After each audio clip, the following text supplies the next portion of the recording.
8 horas e 36 minutinhos, nós vamos conversar ao vivo agora com o prefeito da maior cidade do país, o prefeito de São Paulo, Ricardo Nunes. Nesta semana aqui, a Câmara de Vereadores aprovou o plano diretor que, grosso modo, é o espírito da cidade. Indica um conjunto de leis que indica para onde a cidade vai crescer, como vai crescer. Tudo bem, prefeito? Bom dia e bem-vindo aqui à CNN. Bom dia, Rafael Colombo. Um prazer estar aqui com vocês. Grande abraço e um bom dia a todos que nos acompanham aqui na CNN. Prefeito, queria pedir um exercício, que o senhor nos ajudasse com um exercício aqui. Vamos imaginar São Paulo em 2033. Um quarteirão onde haja uma estação de metrô, um quarteirão próximo a um corredor de ônibus. Como é que vai ser esse quarteirão, professor? Professor não, prefeito. Ô, Rafael, esse quarteirão, ele agora com o plano diretor, já não é diferente do que tinha como objetivo de 2014 e reforça agora neste 2023. Será um quarteirão onde a gente tem, evidentemente, o transporte coletivo e incentivado que haja construção num raio de 700 metros desse local de transporte coletivo. E esse é o grande objetivo, né, Rafael? É tão bom a gente poder discutir esse tema aqui, porque ficou um pouco politizado e polemizado esse tema. O objetivo do plano diretor, quando a gente fala dos eixos, o que são os eixos? É onde passa o transporte coletivo, CPTM, metrô, ônibus, e o que se procura fazer com que as habitações, principalmente as habitações de interesse social, aí daqui a pouquinho eu explico um pouquinho o que é isso, que é o HIS1, HIS2, sejam feitos próximo desses locais, para as pessoas morarem próximo do transporte, morarem próximo do local de trabalho, e assim a gente ter uma cidade mais harmônica, não empurrar a construção, a moradia para os extremos da cidade e as pessoas ficarem 2, 3 horas no transporte público. Então, o que tem de lógica, e não é diferente das grandes cidades do mundo, viu, Rafael? Tiveram aí bastante comentários sobre esse tema, mas toda cidade civilizada que procura buscar a qualidade de vida dos seus moradores incentiva as moradias próximas do transporte coletivo e do trabalho. E isso traz um reflexo positivo em outras questões. O que seria bacana a gente poder falar aqui, Rafael? O que é o HIS1, HIS2? Habitação de interesse social 1 é para as pessoas que têm renda familiar até 3 salários mínimos. Não, o que é o HIS2? A minha pergunta ao senhor, prefeito, é se essas pessoas vão conseguir morar nesses lugares. Porque hoje, por exemplo, ainda com o plano diretor antigo em vigência, sem a revisão, você passa, por exemplo, no entorno da estação Brooklyn de metrô, no entorno da estação Campo Belo de metrô, nas estações aqui da Zona Oeste, da linha amarela, por exemplo, 4 dormitórios, 200 metros, 220 metros. Então, a ideia é sensacional, é trazer a pessoa da periferia para onde tem infraestrutura. Muito mais barato e lógico do que levar a infraestrutura até ela, né? Mas está funcionando na prática e vai funcionar. Quem não tem dinheiro vai poder morar perto de uma estação de metrô ou o espaço vai continuar majoritariamente reservado para essas mansões suspensas, como costumam dizer, prefeito? Mas, Rafael, realmente tem moradias de alto padrão, mas também tem moradias de baixo padrão e é o que a gente procura incentivar, porque quando a gente fala que vai incentivar a HIS1 para quem ganha até 3 salários mínimos, a prefeitura está colocado no plano diretor que ela abre mão da sua outorga, ou seja, fica mais barata essa construção e incentiva que as construtoras, os empreendedores façam esse tipo de construção, para poder ter um preço acessível para quem ganha essa faixa salarial. E o programa Pode Entrar, Rafael, que é o programa habitacional da Prefeitura de São Paulo, que nós vamos comprar 45 mil unidades habitacionais para atender a nossa fila de demanda habitacional, a gente privilegia que elas sejam construídas nessas áreas dos eixos, que é muito importante. Então, veja bem, nós vamos ter aqui o maior programa habitacional da história da cidade. 45 mil unidades a Prefeitura vai comprar do privado, de HIS1 a HIS2, e a prioridade é para que seja nos eixos. Tem uma questão fundamental que a gente não pode desconsiderar, Rafael, que é a questão da oferta e da demanda, e que, evidentemente, o mercado vai atender naquela demanda, aquela necessidade de mercado. Aí tem essas questões dos prédios de alto padrão. Agora, se a gente não fizesse nada com relação a esse tema, aí a gente estaria sucumbido a colocar toda a moradia popular para os extremos. Então, estamos aqui num esforço de política pública para poder mudar essa lógica e fazer esses incentivos. Vaga de garagem. Havia uma limitação maior para prédio com vaga de garagem perto de estação do metrô e de corredor de ônibus, né? Para que as pessoas que fossem morar lá pagassem um pouco menos, porque não tem a garagem, e fossem estimuladas a utilizar o transporte público, se é que essa já não era a ideia delas. Agora está mais fácil ter vaga de garagem. Isso também não é um desestímulo e um equívoco do ponto de vista do investimento, prefeito? Porque o Estado vai lá, o governo do Estado, por exemplo, constrói uma estação de metrô, uma estação de trem, ou a prefeitura um corredor de ônibus, mas ao mesmo tempo facilita a construção de garagem, levando para lá quem já tem carro. Não tem aí um problema a ser resolvido, prefeito? Não, olha, o que acontece? Quando você tem uma construção de uma habitação entre 40 e 70 metros quadrados, a prefeitura está liberando as garagens sem cobrar a outorga. Nada dessas situações, Rafael, impede que quem vai empreender coloque mais garagem ou menos garagem. Isso o mercado é livre, né? Às vezes dá uma impressão de que o plano diretor falou assim, você não pode construir com garagem. Não é isso.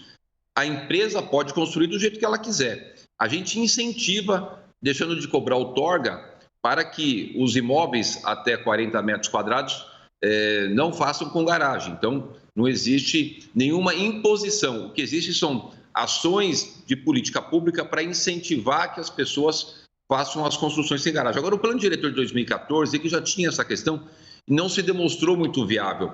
É algo que a gente precisa fazer de convencimento, mas quando a gente coloca um incentivo para construir perto do metrô, perto dos corredores de ônibus, aí você faz um incentivo até de conscientização e de praticidade para a pessoa poder usar o transporte coletivo e não fazer a utilização do seu veículo. É uma questão de uma política mais ampla dentro do contexto da lógica da cidade, Rafael. Prefeito, como é que é lidar com determinados segmentos da cidade que querem, usando argumentos em tese nobres, manter a cidade congelada para se manter determinados ambientes, como se fosse uma grande fazenda para eles, o resto da cidade que se lasque? Isso acontece ali perto do Pacaembu, o senhor sabe melhor do que eu, a força da Associação de Moradores do Pacaembu, acontece perto do Parque do Ibirapuera. Se a gente, por exemplo, comparar o entorno do Central Park em Nova York, o espírito do entorno do Central Park em Nova York com o espírito do entorno do Ibirapuera, a gente vai ver uma diferença gritante aqui, né? E outras regiões de São Paulo, onde mora gente muito importante e ninguém mexe. Precisa mexer? A prefeitura tentou mexer e não conseguiu. Por que há essas áreas congeladas no entorno do Pacaembu, no entorno do Ibirapuera? Não é correto procurar adensar esses ambientes, prefeito? É que são locais que, na lei de uso e ocupação do solo, Rafael, elas são demarcadas como ZER, Zona Estritamente Residencial, e que não permite a construção de prédios. Se você pegar todo o mapa da cidade, você vai ver uma série de zoneamentos diferentes, locais que é zona industrial, que pode pôr indústria, zona mista, que pode comércio e habitação. Então, são áreas que já estão há bastante tempo preservadas como estritamente residencial. Agora, tem algo assim fundamental que a gente precisa discutir a gente precisa ter nesse debate, é a questão da preservação ambiental. São áreas muito arborizadas, nós temos 650 mil árvores na cidade só em calçadas, fora o que tem em parque, o que tem área de proteção, tem em área de APPs. O senhor não está contando as que caem com a chuva toda hora, né, prefeito? Só as que estão de pé ainda, né? Não, Rafael, porque quando a gente tem muita árvore, você vê 650 mil, evidentemente, quando tiver uma chuva forte, acaba caindo. É consequência desse patrimônio que a cidade tem. Você vê, nós chegamos agora a um dado muito importante, que é um patrimônio seu, um patrimônio de todos que vivem, que moram aqui, que nós chegamos em 54% de área com cobertura vegetal. Eram 48%, e a gente conseguiu, mesmo com todo esse crescimento da cidade, ampliar as áreas de cobertura vegetal, ampliar o número de parques. Pega o quadro 7 do plano diretor e agora a criação desse novo quadro 15, o quadro 7 é onde tem lá planejado todos os parques da cidade. A gente acresceu mais parques e o quadro 15 são as áreas de preservação.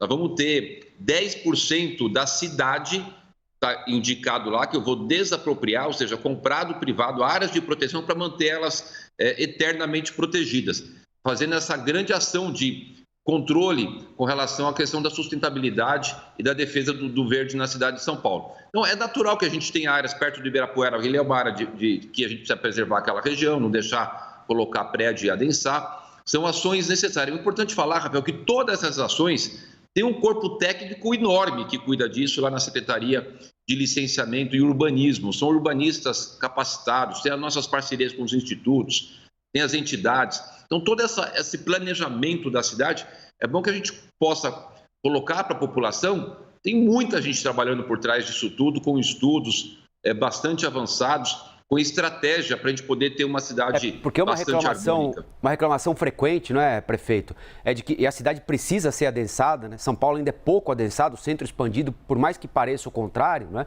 Mas que as autorizações para obras são dadas à torto e à direito, sem levar em consideração que a infraestrutura de um determinado bairro continua sendo a mesma. Então, você tem ali as mesmas ruas para entrar e para sair que tinha há 20 anos, eventualmente sem investimento em transporte público, e o que eram 200 moradores passam a ser 2.000, com prédios subindo o tempo todo. A prefeitura olha para isso, prefeito? Não, com certeza, Rafael. Hoje, você falou uma coisa muito importante. Nós temos hoje, na cidade de São Paulo, no dado mais econômico, um déficit habitacional de 400 mil unidades. Olha o quanto a gente precisa fazer ações de políticas públicas para incentivar a habitação, transformar as favelas em áreas urbanizadas, dar infraestrutura para essas áreas que não têm. Nesse ano, nós temos previsto para investimento dos 11,5 bilhões, 4,6 bilhões em mobilidade, na área de fazer ampliação do sistema viário, principalmente para o transporte coletivo, BRT Radioleste, BRT Iricanduva, Corredor Interlagos, Corredor Amador Bueno, Corredor Imirim, Corredor Itapecerica, Corredor Itaquera, enfim, um conjunto de ações e de obras para a gente poder melhorar essa questão da mobilidade.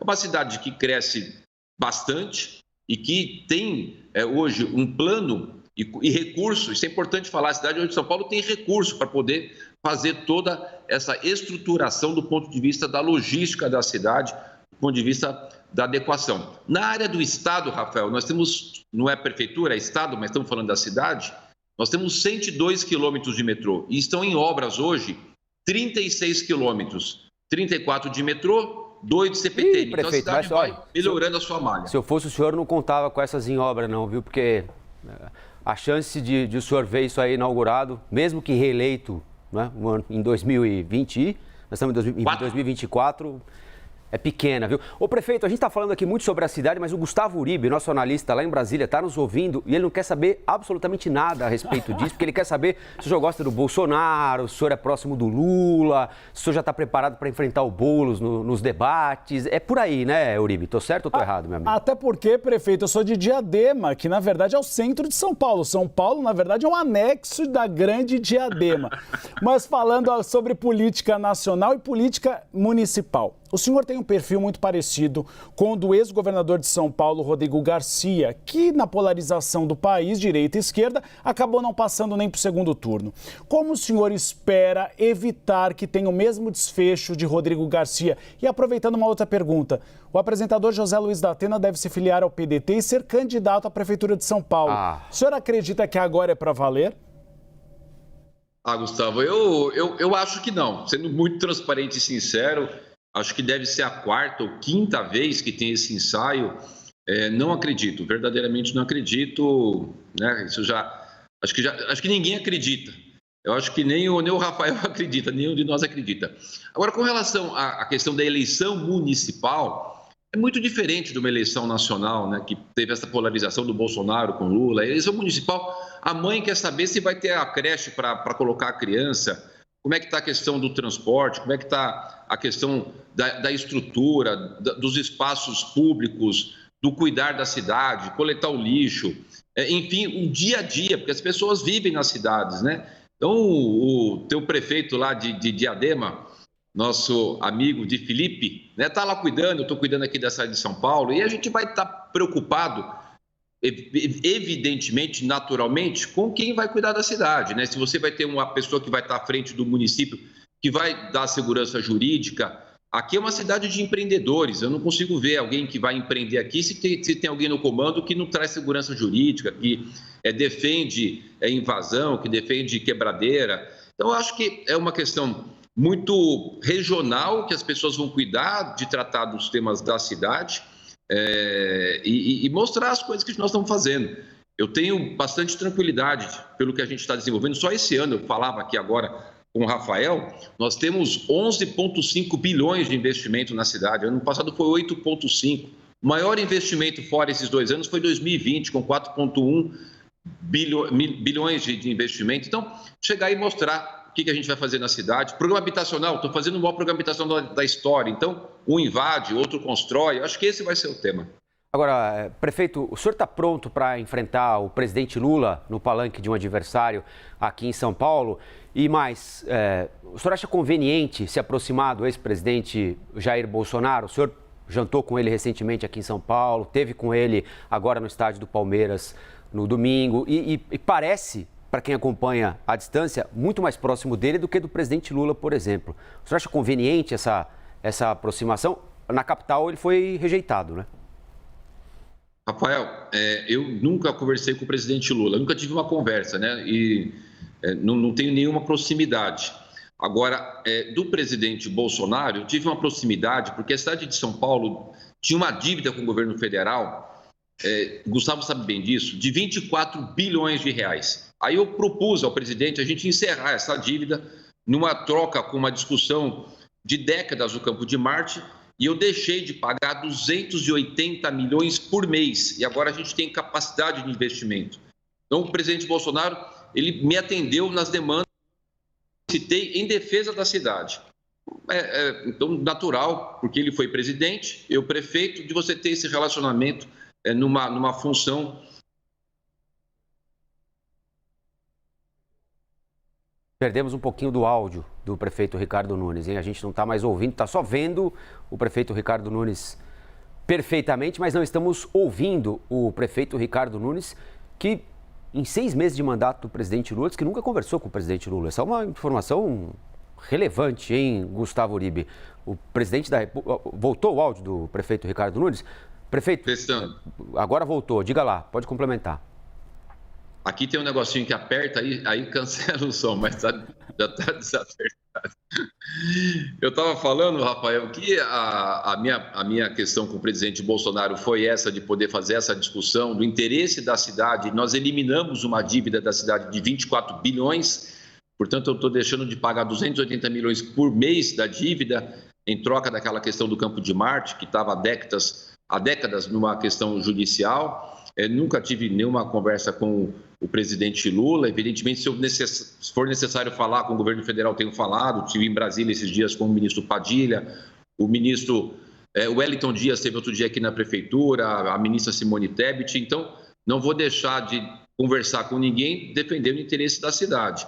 Agora, o que a gente está trabalhando, e eu queria passar um dado para vocês, que eu acho que é fundamental para fazer essa análise. Como é que foi a eleição em 2022, agora do ano passado, no primeiro turno aqui em São Paulo? Os votos do Rodrigo Garcia, centro, e os votos do Tarcísio, direita, no primeiro turno, somados, dão 500 mil votos, 500 mil de votos a mais do que o Haddad. Então, é esse o perfil do eleitor da cidade, que você consegue, se você conseguir ter alguém de centro que traga os votos da direita, faz uma vitória tranquila sobre a esquerda. Estou dando um dado agora da eleição do ano passado. Você pegar, por exemplo, o Haddad foi prefeito, o Dória, né, de centro, ganhou no primeiro turno, não deu nem para ir para segundo turno. Então, o que as pessoas acho que vão se preocupar é de ter uma cidade, de ter alguém que vai tocar a cidade, principalmente com essa questão de segurança jurídica, com uma condição de cuidar da cidade sem extremismos, que faça o diálogo com todo mundo, possa dialogar com a Câmara Municipal para avançar nas pautas da cidade. Então, estou bastante tranquilo com relação ao ano que vem, colocar o nome à disposição da sociedade aqui de São Paulo para poder fazer a sua avaliação. Mais uma, Uribe, para encerrar? Não, então o senhor exclui a possibilidade de deixar o MDB, porque o sonho de Valdemar Costa Neto é que o senhor se filie ao PL.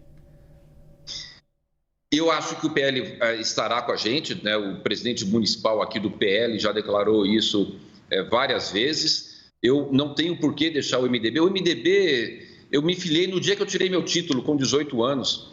E hoje a gente tem uma composição que repete o que aconteceu na eleição de 2020 da Prefeitura de São Paulo, com Bruno Covas liderando a chapa de vice, que foi o PSDB, o MDB, o PL, todos participando, o Podemos, participando da coligação. Então, acho que a ideia é continuar esse projeto que começou lá atrás, que foi vencedor, e retornar e dar continuidade nisso para o ano que vem.